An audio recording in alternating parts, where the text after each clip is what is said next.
Yo, what is going on, guys? We are back today for the start of a brand new season of Alliance War. So we're on to season 50 freaking 7 now of War. And for Loki, it got matched against Next for the start to this season. My team today, we're going to be bringing in Deathless Thanos, who, you know, if I'm bringing Deathless Thanos, bro, I know it's going to be a good war. We're also bringing along Titania, and a champ that I rarely ever get to use, and that's Bullseye. But I really like Bullseye, man, honestly. I find him to be just very consistent and pretty safe as an attacker, you know, but I usually use him as a defender, you know, but yeah, so we're actually facing KT1 again, fighting his Atuma here on path number 1. And I was just double checking my mastery setup. I did have recoils on because I've been hitting up some arena, try to get some units for, you know, the upcoming Heart of Fire event. It's currently not spending anything on the game still. So gonna boost up now, not gonna go for anything crazy, just some light boosts. There we go.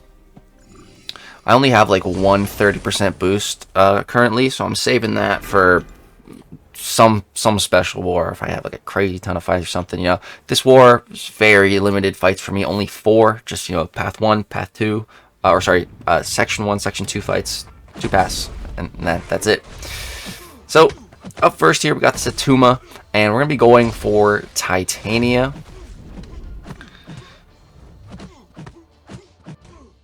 So I'm just spamming my light attacks, trying to get the haymakers back as quickly as possible. And now here he's getting some passive power gain, which is a tad troublesome here. He's not throwing the special 1, so I'm going to have to bait out a special 2, which, you know, can be a little bit sketchy, but it's fine. No worries at all. Bait that out. And then here I'm like not close enough to my special 3, so I let him hit me with a heavy attack just to give me a little burst of power there. But now he's like close to a special 3, and, you know, I don't have an invulnerability booster or anything, so I need to finish this. So I go medium, heavy, heavy, start this heavy into a relic, and then full combo, and would have had the special 1 on standby, and it was more than enough. It was a pretty safe rotation there, and boom, we take down the Atuma 53 seconds. So, you know, feeling pretty good after that first fight. Now this next one, I completely wasn't thinking about an interaction here. So we have Spot, we have some Masochism here, so, you know, I'm intentionally holding back on my parry stuns, so, you know, we don't trigger the Masochism, right? And then start of the fight, I get parried, bro. Like, I was in disbelief. So, you know, that's a great start. And then here, he immediately, like, just immediately throws that special 1, dude. Like, Kabam says the AI doesn't know about nodes. Like, there's no way. Like, he totally knew there. Oh, if I throw this special 1, I'm going to trigger Masochism and go unblockable.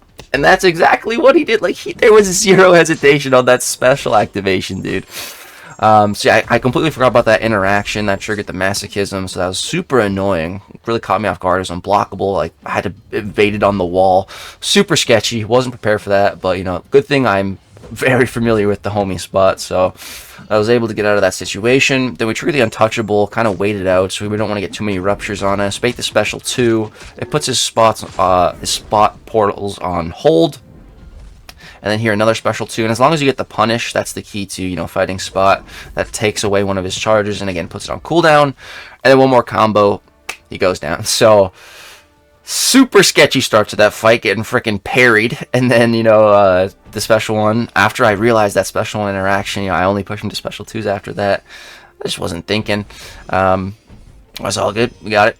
And then section 2. Originally, my assignment was Titania for this Killmonger, and I was like, can I just use Deathless Thanos? And they're like, yeah. I was like, okay, cool. I'm just gonna wait out the fisticuffs. And, you know, I was thinking here, I was like, oh, this is actually great, because, you know, I'm running the recoils.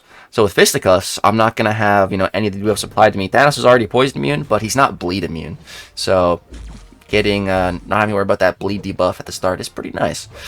So Killmonger here, you know, my plan is just to buy some time, you know, wait out these fisticuffs, because then, you know, we can armor break and armor shatter him, and, you know, that is the way to just completely neutralize Killmonger. So here I push him like exactly to 2 bars here, so I can trigger the reverberation and we won't be taking any damage back. Like just a teeny tiny bit, you know, not much. And again, I'm just there's no point throwing the special 1 because I can't gain my fury buffs, so I'm just waiting, and then boom, the moment those fisticuffs end, throw that special 1 and get some furies. And now we need to go for a heavy, drop the hammer. That gets him armor shattered, armor broke. And then bait out the special 2, and now, you know, we are cooking. So just gonna go back off, go for a counter punch to pause everything. Relic, another combo. We got the special 2 locked and loaded. Bloop, bloop, and that dude's dead. So a little over a minute. Yeah, I think Thanos was absolutely the right play for that fight. But now we get to the final fight, and this is the one I'm definitely most worried about. Rank 3 Punisher. I'm really glad it wasn't a rank 4. So this is the Prowess Puncture node and Combat Deja Vu Prowess, which I really don't like. Also Conflictor. So this is going to be annoying. Basically, you know, what we need to do here is alternate our combos. Light, medium, or light, medium, heavy, you know, that sort of thing. So right here, I'm checking to see the special 3 because I was debating, you know, just pushing into that, but I'm like, ooh, that looks like a lot of damage over time. So I'm like, okay, I probably shouldn't do that. But I already thrown the invul boost. Maybe I should have went for like a combat regen or something. But yeah, go for a reparry at the start. And, you know, because I already used Thanos, we don't get the armor break and armor shatter. That actually would have been really nice to have at the start here, just for a lot of extra damage increase. But so far, so good.